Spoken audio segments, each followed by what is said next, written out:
तस्वीरें क्या है वहां की इस वक्त? देखिए, बिल्कुल मैं तस्वीर आपको राजभवन के बाहर के दिखा रहा हूं। तमाम जो समर्थक हैं अपने नेता यानी कि जिन्होंने अभी शपथ ली है, तमाम वो मंत्रियों का इंतजार कर रहे हैं उत्सुकता के साथ। देखिए, जिस तरीके से कयास लगाया जा रहा था कि मंत्रिमंडल का जो विस्तार होगा वो जाति समीकरण को साधते हुए होगा, उसी तरीके की तस्वीर सामने निकल के आई है। लोग देखिए, अगर हम देखें तो 11 ओबीसी वर्ग के नेताओं को मंत्रिमंडल के अंदर शामिल किया गया है। सामान्य वर्ग के अगर हम देखें तो 7 चेहरे इसके अंदर शामिल किए गए हैं। एसटी वर्ग के लगभग 6 चेहरे शामिल हैं।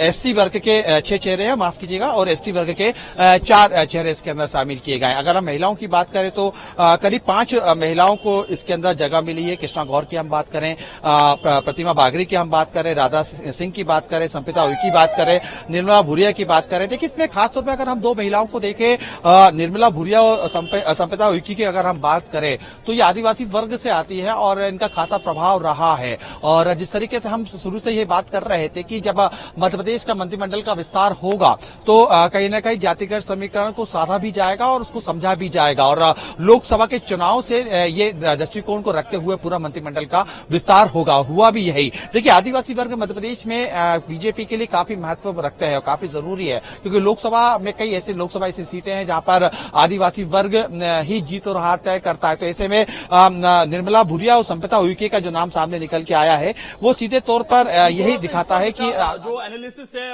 वो करेंगे अतुल, लेकिन पहले थोड़ा ये बताइए कि अब इन 28 लोगों का आगे का यहां से कार्यक्रम क्या है? क्या ऐसी कोई संभावना है कि आज ही ये मंत्रालय जाएं, वहां पर क्या इनको विभाग दिए जा सकते हैं?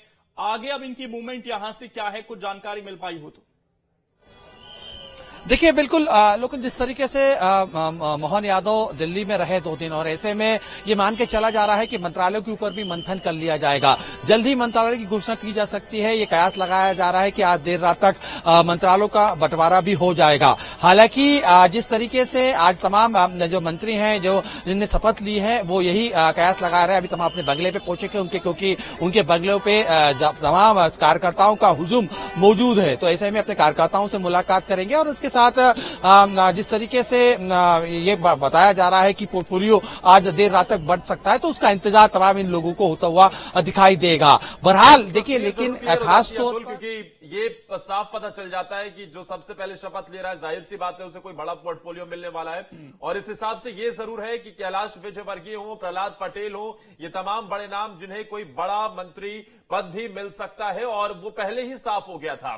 लेकिन अब यहां से क्योंकि वक्त भी कम है और इस नई टीम को अपने आप को प्रूफ भी करना है अतुल, क्योंकि इस नई टीम को जमीन पर किस तरीके से योजनाओं का क्रियान्वयन करना है, उन सबको धरातल पर उतारना है। वक्त कम है, ऐसे में यह उम्मीद होगी कि आने वाले दिनों में कई बड़े फैसले भी हम देख सकते हैं।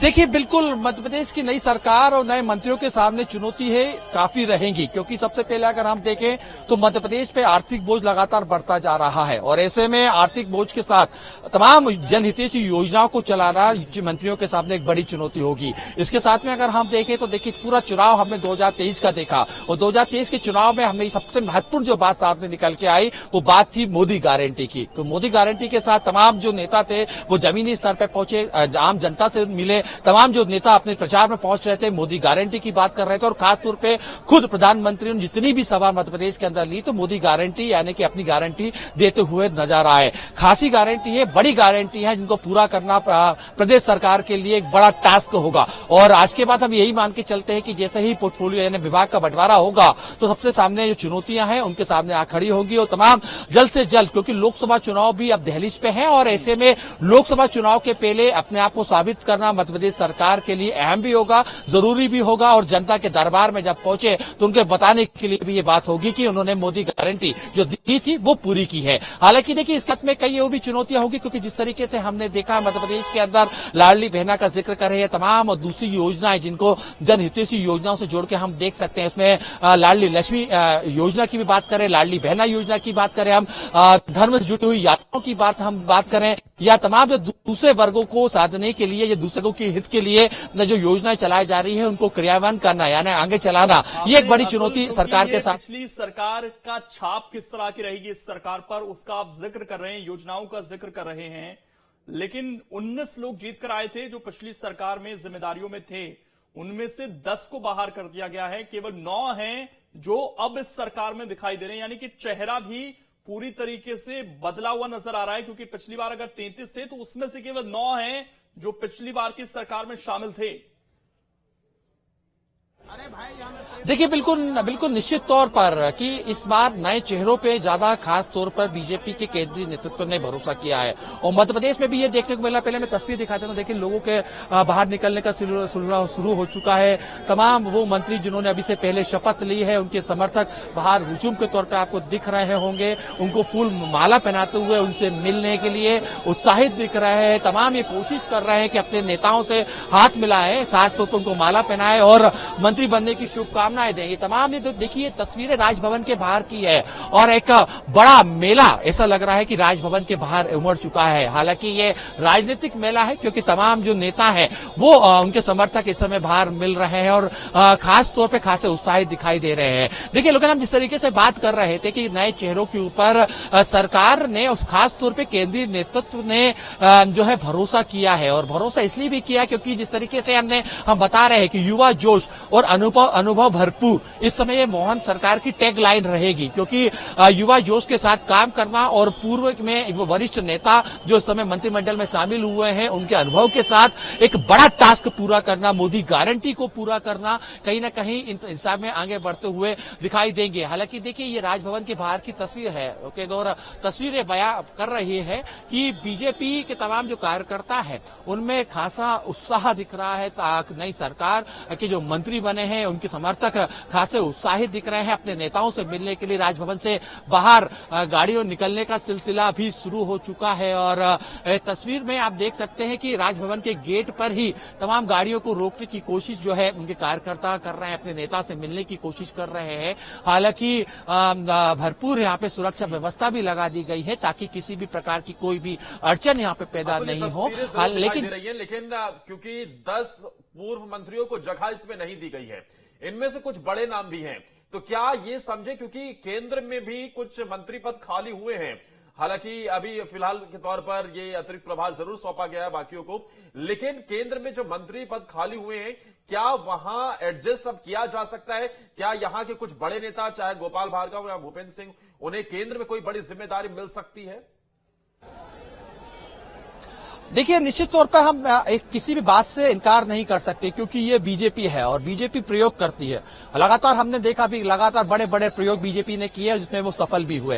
हालांकि देखिए हम भूपेंद्र सिंह की बात करें, गोपाल भार्गव की बात करें, प्रभुराम चौधरी भी जो है कहीं ना कहीं सिंधिया खेमे से रहे, वो भी मंत्रिमंडल में जगह नहीं बना पाए। तमाम वो चेहरे कहीं ना कहीं जो पिछली सरकार पर महत्वपूर्ण भूमिका में रहे, महत्वपूर्ण विभाग इनके पास रहे और इस बार की सरकार में वो नहीं है, तो कहीं ना कहीं केंद्रीय नेतृत्व के सामने उनके एक उनको पुनर्वास करना और उनके लिए भविष्य उनके लिए तय करना एक बड़ा लक्ष्य होगा। बहरहाल लेकिन इस समय ये कह पाना कि गोपाल भार्गव को या भूपेंद्र सिंह, ये तमाम ऐसे वो चेहरे जो मंत्रिमंडल में वरिष्ठ नेता जो शामिल नहीं हो पाए, उनको क्या दिल्ली की तरफ ले जाया जाएगा, ये कहना अभी काफी जल्दबाजी होगी। क्योंकि देखिए लोकसभा के चुनाव है और ये वो तमाम वो चेहरे हैं जो क्षेत्रीय तौर पर, विधानसभा के तौर पर, जिला स्तर पर संभागित। से अतुल जानना चाहता हूं कि इस सरकार की जो लाइन दिखी अब तक, इसमें हमने देखा कि पहले कैबिनेट में क्या फैसले होते हैं लाउड स्पीकर को लेकर या खुले में जो मांस बिकता है उसको लेकर। हमने मुख्यमंत्री का विधानसभा में वक्तव्य सुना, वो बात करते हैं मथुरा की वहां पर, तो लाइन कुछ ऐसी दिखी कि शायद वो जो हिंदुत्व वाली लाइन है उस पर वो जाएंगे। लेकिन दो चेहरे जो इस लाइन में आगे दिखते थे, चाहे बात उषा ठाकुर की जाए या हुजूर से विधायक रामेश्वर शर्मा की बात की जाए, वो भी इस कैबिनेट में नहीं दिखे हैं, जबकि उनकी चर्चा हो रही थी कि शायद उनको मौका मिल सकता है। तो कुल मिलाकर इसमें जो फैक्टर है उसको समझना भी बड़ा मुश्किल है कि आखिरकार जब इन लोगों को चूज किया गया है तो क्या वो फैक्टर रहे होंगे और जिनको दरकिनार किया गया है वो क्या फैक्टर हो सकते हैं। देखिए ये तमाम जो समीकरण साधे गए वो क्षेत्र के हिसाब से साधे गए। देखिए भोपाल से अगर हम बात करें तो रामेश्वर शर्मा भोपाल के हुजूर विधानसभा क्षेत्र से हैं और ऐसे में भोपाल से दो चेहरे सामने मंत्रिमंडल में लिए गए हैं, एक विश्वास सारंग है, दूसरे महिला के तौर पर कृष्णा गौर है। हालांकि देखिए अगर हम बात करें जिस तरीके से लगातार जो पहले फैसले लिए गए मोहन सरकार के, भले ही वो मास्क की बिक्री, खुले में बिक्री पे रोक हो या लाउड स्पीकर को लेके है, तो ये तो देखिए स्पष्ट संदेश सरकार ने दे दिया है। है कि उत्तर प्रदेश की तर्ज पे मध्य प्रदेश की जो सरकार है आगे कदम बढ़ा रही है। कट्टर हिंदुत्व का जो चेहरा है वो मध्य प्रदेश की सरकार का भी हमें दिखता हुआ दिखाई देगा। वो इसलिए भी जरूरी है क्योंकि देखिए, अगर हम मध्य प्रदेश का अगर हम सियासी समीकरण, सियासी मिजाज अगर हम समझने की कोशिश करें तो यहाँ पे हिंदू वोटर्स ही ऐसे है, हिंदू साइडर बेल्ट है पूरा, कि यहाँ पे जीत हार यही तय करते हैं। ऐसे में देखिए, राम मंदिर का मुद्दा हो या तमाम, क्योंकि लोकसभा का चुनाव भी नजदीक है, मध्य प्रदेश में बीजेपी की सरकार ये कहीं ना कहीं ये रणनीति बना के चल रही है कि हार्ड हिंदुत्व की तरफ अगर सरकार जाती है तो कहीं ना कहीं लोकसभा का जो चुनाव है आने वाला उसमें फायदा मिलेगा, क्योंकि हमने विधानसभा चुनाव में भी देखा। बात हालांकि लगती नहीं है क्योंकि ये तो बीजेपी के डीएनए में ही हमेशा से रहा है। इस मुद्दे पर तो हमेशा से प्रखर रूप से उसे उठाती रही है, लेकिन जिस तरीके से देखने को मिला है, अब क्या पोर्टफोलियो भी शाम तक होते होते हमें देखने को मिलेगा। बहुत बहुत शुक्रिया अतुल आपका हमारे साथ जुड़ने के लिए। बिल्कुल, चर्चा हमारी लगातार बनी हुई है और इसमें जो भी अपडेट्स है वो भी लेकर आएंगे। फिलहाल छोटा सा ब्रेक, जल्द वापस लौटेंगे।